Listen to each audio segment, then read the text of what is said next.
तुला माझी स्टोरी बघायला पण वेळ आहे, पण माझ्यासोबत बोलायला वेळ नाही.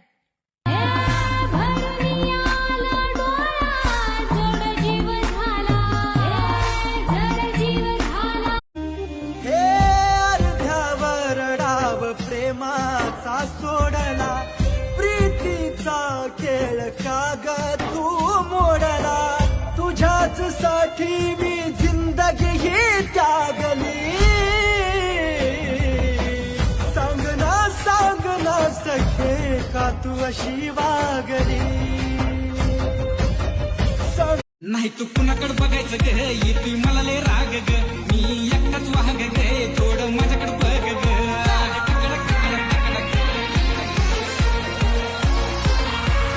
टकडक टकडक टकडक झालं